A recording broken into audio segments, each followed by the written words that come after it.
Hello and welcome to Deliberately Creative. I'm Stephanie from Deliberately Creative, and I would like to welcome you to episode 8 of the Doodle Gems Series here on Deliberately Creative. So this time we are going to be doing Rose Quartz, and it's such a pretty stone. It just makes you feel good to see it. It's soft, it's pink. It can be anywhere from a pale, pale pink, almost white color, clear up to a medium dark pink with almost a little bit of a purpley cast to it. So this time is going to be another one of those episodes where I will do the gem and I will do the doodle. I'm going to mix it up. I'm going to do the gem first this time and then do the doodle around the gem.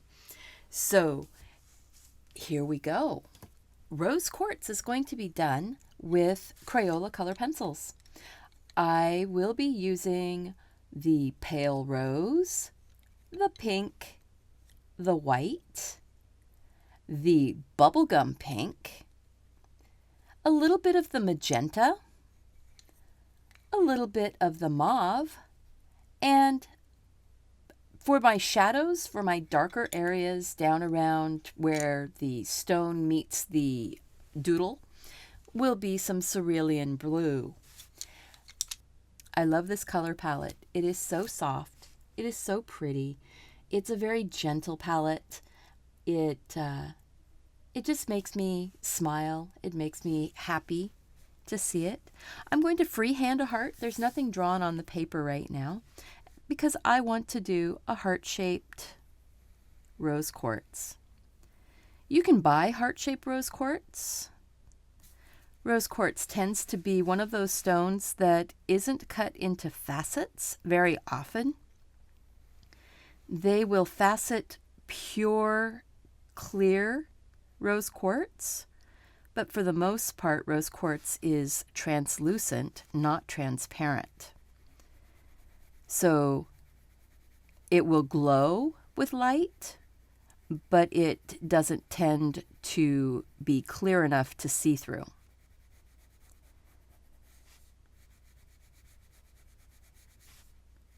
Rose quartz is sometimes seen with even a star, like those star sapphires and things. That's really super rare. What I'm doing here first is I'm taking the mauve and I'm giving myself sort of an outline. And I'm just working it around the edges, just softly. I'm not pressing really hard. I'm letting the color pencil connect with the paper. I'm not pressing super hard because I'm going to be blending. And Crayolas, they tend to take a little bit more work to blend. And the reason why I'm doing it with my Crayolas is that I had all of these pinky toned colors. I had more colors in my Crayolas than I do of pretty much any of my other color pencils. Even the Marco Raffines, I don't have as many pink colors. So Crayolas are what I went with this time. And it's nice for people who that's the only color pencil they have to see that you can make beautiful stones, beautiful, beautiful designs. And it's not really that much more work. They are not as highly pigmented as the professional grade. These are student grade or children's grade. But they're inexpensive, and pretty much anybody can pick up a pack of colored pencils. I have seen the packs of 50 Crayola color pencils on Amazon for $15, $16. I have seen them a little bit more expensive, but for the most part, they tend to run $15 to $20. And that's for 50 colored pencils. Now I'm going to pick up the, whoops, not that one. I want my pale rose. And it looks almost like a purple. but it blends in and it gives a little bit of a shadow on that outside of that mauve pink color. Just a little bit of depth. Not going to do a lot with it, but I want a touch of it here and there, and I'm going to do something a little unexpected. I'm actually going to take a couple stripes of it in sort of an up and down from the top to the bottom. And if you look, those stripes, they're not straight. They're curved. They're curved kind of like the edge of the heart. They're sort of curved. I'm not making it follow the line of the heart completely, but they're curved sort of like the edge of the heart. It looks like it would go with it. And I'm just putting a few stripes in. Most of the time, you're going to find rose quartz in tumbled forms, sometimes carved into oval-shaped cabochons. Sometimes they will be cut or carved into hearts. So just lightly putting that in, not real heavy, not real hard. I'm going to take my plain rose pink, just the plain pink, and it's actually going to go over all of those colors that I've put down, because those colors that I've put down so far are just going to give this more depth, more dimension, and I am going to pull it into some of my areas here that are just white. I'm just sort of following the edges. I am making my lines all pretty much go in line from the top of the heart down towards the point in that arc. What that's doing is it's giving me more of a feeling of dimension, that feeling of roundness, that feeling of 3D. It's not just a flat colored piece, even though it's a flat colored piece. Because when we're coloring, we are doing a flat representation of a 3D. And the way you get those indications of three-dimensionality is having those darker edges as they fall away from you, having the bright here in the center as it's closer to you. It won't be pure white when I'm done. This is a pretty fast stone to color. We're not going to have to spend hours on it.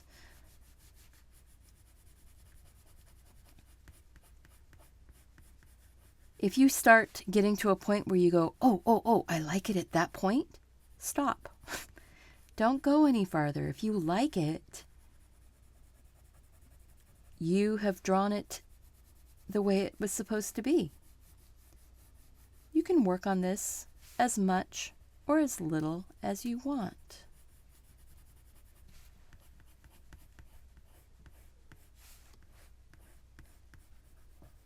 I had a friend recently who I work with, and she looked at me and she goes, I like your artwork, but I don't understand those doodle gem things that you're doing. And she's not a doodler. And I said, it's one of those things that after you've been doodling for a little bit, you start wanting to represent something. Even though doodling is non-representational, it's just patterns that you're filling into spaces, you get to a point, at least I have, where you want to show something that's more real, You want to make things that could possibly exist. Doesn't have to. This particular stone that I'm coloring for you doesn't really exist. It's not being drawn from a picture. It's being drawn from my imagination. Now, I did look at several different stones. I've looked at several rose quartz that have been done as these little hearts. But this one is not specifically any one heart. I am coloring this on the Nina cover stock. That's 110 pound again. I like it. I like how it's got just enough tooth to grab the color pencil, but it doesn't show through the pencil when I'm finished. Anyway, so my friend, she was like, oh, okay, it's one of those arty things. And I said, yep, it's an arty thing.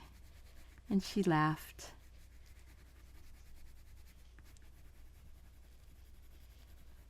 And she said, maybe someday I'll be an artist.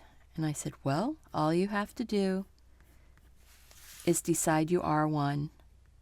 And you are. Do something that you call art. Now, she makes awesome sushi. And she makes beautiful sushi. And I looked at her and said, well, you are an artist. You just use food for your media. She goes, well, that's not art. And I said, yes, it is. Anytime you make something that's visually pleasing, it's art. At least that's my definition of it. But art can also be something that brings or causes an emotion. And again, her sushi, her cooking, causes an emotional reaction also. So she still doesn't believe me when I say she's an artist. Maybe someday she'll understand what I mean. And that will be a happy day. I hope that you have decided that whatever you do that's creative, that you can share with others, and that it causes an emotional reaction in them that you have created, and that you are calling yourself an artist, because you are.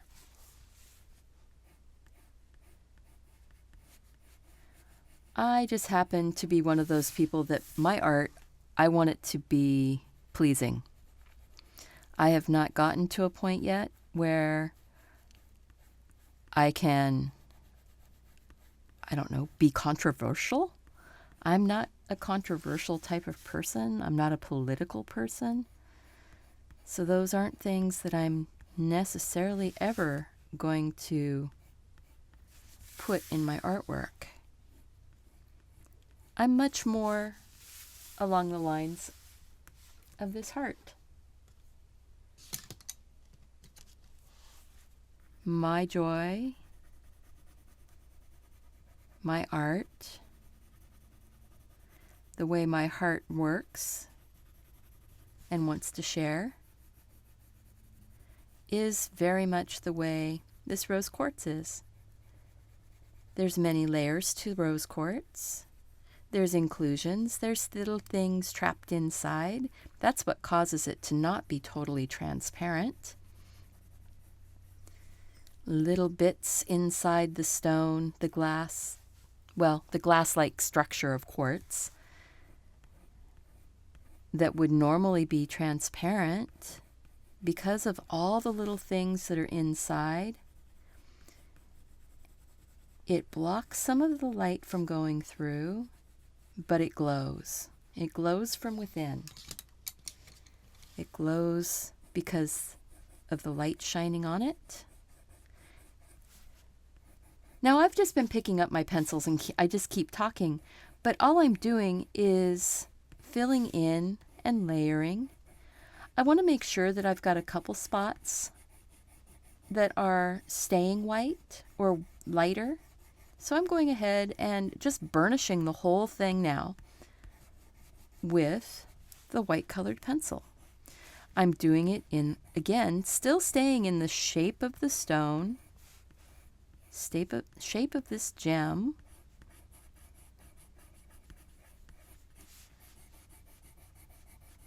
And there we are.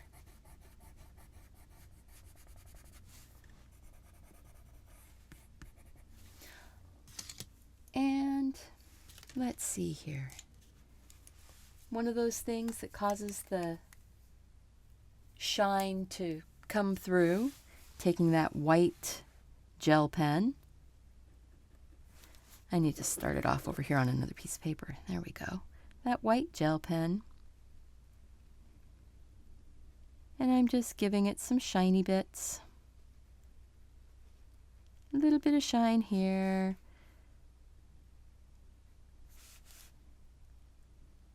Sort of doing almost a heart shape around it.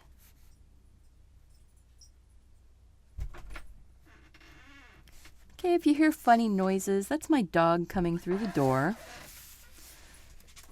I happen to be in the room where he has his kennel. So he'll come in from time to time. Most of the time he doesn't bark. Sometimes he does. Most of the time when he barks, it's because he wants to eat. And there we go. Let's see here. I'll move it up like this. How's that? It's very pretty. Soft and gentle. Just a pretty stone. Those of you who decided you didn't want to stick out and do the gem from the beginning to now, welcome. We're going to start the doodle. This doodle is going to end up being a little lace-like, I think.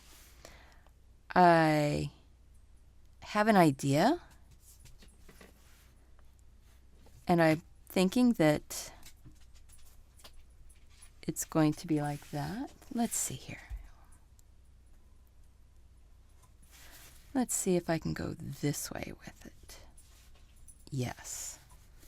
I think you can see that. What I'm doing is just sort of following the curve of the heart. I'm just making swirls. I love swirls. They fill a space really quickly. They make things look more intricate. They're easy.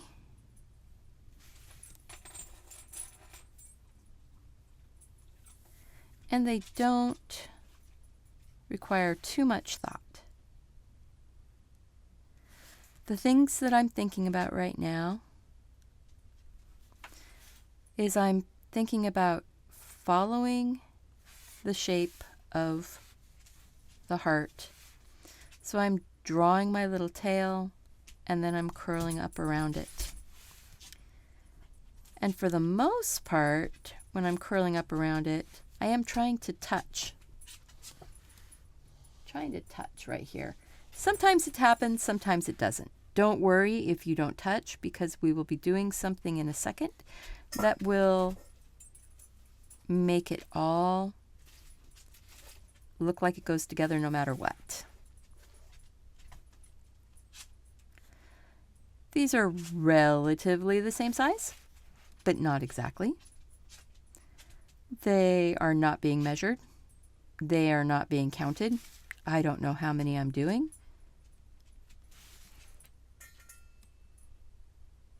But it's just a quick zip around. Almost to the end. And fit that one there. Ha ha! I made it all the way around. Okay. Now what I want to do is I am just going to start here at the center, and I am going to make just a little scallop outline bump over the top of each swirl. That's why I said it really didn't matter if they touched completely or not, because we're going to do something that would make them all look like they go together anyway. Shoop, there. So it didn't matter if it touched, if it didn't, if they're close together or if they're far apart. And we just keep going round and round until we get all the way back to the beginning. Bumpity bump. And there we are. All right, so that's that far.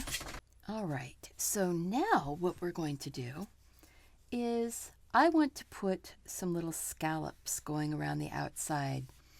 That's going to look a little, not really, but a little like eyelet lace. Just the edging of an eyelet lace. And we're almost done, so I want to make that pretty around the edges. We're going to do a scallop around. I'm not making a specific concerted effort on where the scallops are landing. I'm just sort of fitting them in. So they're kind of going every 2 swirly bumps, but not necessarily exactly that. Kind of close. There we go. All right. Now I want to put a second line around the same way we did the swirls. Just following the outline and just following the outline and swirly bumping along. Just making that little edging that would happen on that lace. And I think I'm going to go to the inside on that one. Maybe I'll go to the inside on that one. So you can do that. You can go to the inside or the outside, whichever way makes it so that you end up with your lace bumps being sort of kind of the same, but they don't have to be perfect.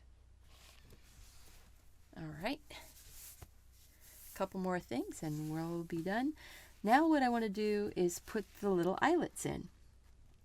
So I'm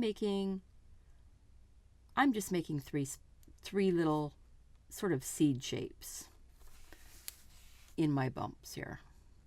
3 little seed shapes. Elongated ovals. They can be a little pointy at both ends. They can just sort of fit in. They don't all have to be exactly the same size. They can be spread out a little bit differently. They can be pointy at one end. They can be pointy at the other end. Because the neat thing about it is it all ends up looking similar enough. And similar enough is what allows your brain to make it look like it's finished, like it's exactly the way it's supposed to be. Your brain fills in information. It says, there's 3 bumpity bumps in each spot. Or there's 5 little seedy looking things in each spot. Or 3 little seeds looking in each spot. But your brain isn't looking to see what the differences are in that so much. If you've got one thing that's consistent, like the same number of them, or they're all the same color, your brain will just sort of fill it in. It's like those paragraphs that you'll see written out with all consonant letters and no vowels, but they'll break the words or break it as if they were the real words, even without the vowels in them, and your brain will put the vowels in so that you can read the sentence. It's really, really interesting. And now what I think I want to do is I want to give a little bit of separation between the swirls and the heart. So I'm going into the base of those swirls and basically doing like a little triangle around the base of those. It's making it so it looks like a more of a solid dark bezel almost. It's not exactly the bezel, but that's kind of what it's looking like. A little bit of a bezel type of look. Again, your brain will fill in. Doesn't have to be exactly perfect. Close enough is close enough. One of those things I like in the amazing world of our brains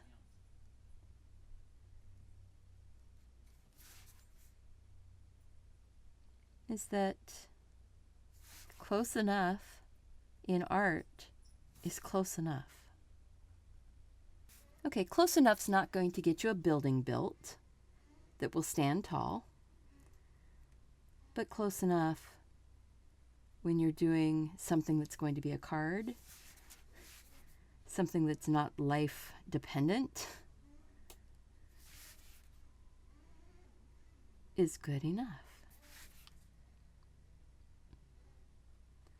All right, getting close, getting very close.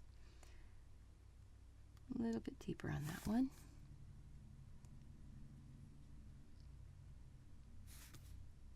So I'm zipping around here. I'm not going too fast, I hope. This is real time. I'm not putting it in fast forward or anything. You're just getting my live commentary. All right. So now what I want to do is I'm just going to draw a little line to sort of smooth out some of those little bumps that I made into the actual heart. And I like that my heart is a little lopsided here. I like that. I like that it looks like I hand drew it. I didn't use a template. I like that. I think one of my last steps here, one of my very last things I'm going to do, I'll take a little bit of this cerulean blue right along that edge. It's a little bit bright, but I like that slight touch of brightness in here. That little touch of bright blue right along this edge here. Right along that edge.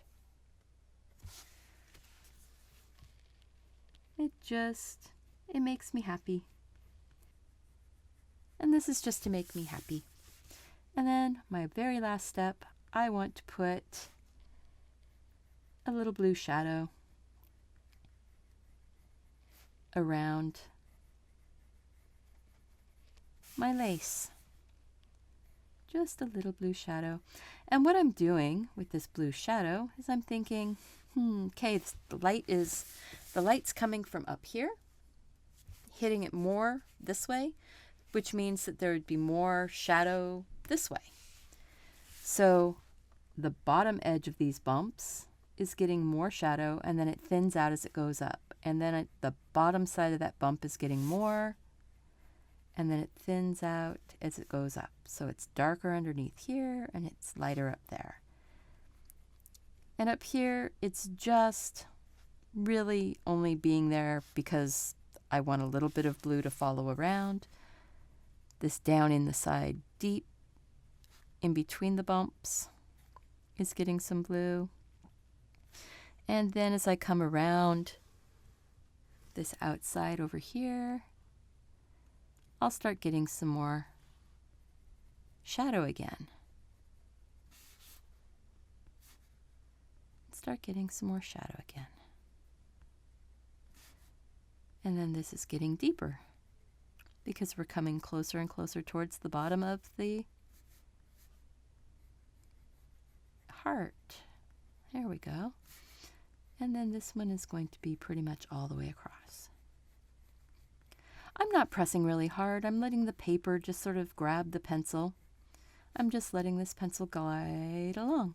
And I'm really surprised with how pretty and brilliant the cerulean blue is. Just being a Crayola without as much pigment as, say, the Faber-Castells or things like that, or the Prismacolors. There we go. Press just a tiny bit harder, just a smidge, just a tiny little bit harder in that center where the joint is, where the bumps meet. Just a little bit harder right in there. And just a little bit harder underneath of this bottom bump. There we go. A little bit harder in this middle bit right here. A little bit harder here. And then blend it out. Then blend it out. And we, my friends, have made it to the end of this doodle gem. Thank you so much for hanging out, for doodling along with me. I really think that you'll be happy with your doodle gem. If you like this video, please click like. Click on subscribe if you haven't already subscribed. I'd really appreciate it. It lets YouTube know that there are people out there that really like this video, and it will rate it higher so that other people will be able to find it if they're looking for rose quartz or doodle gems or things like that. Please leave me a comment. Let me know how you liked this video.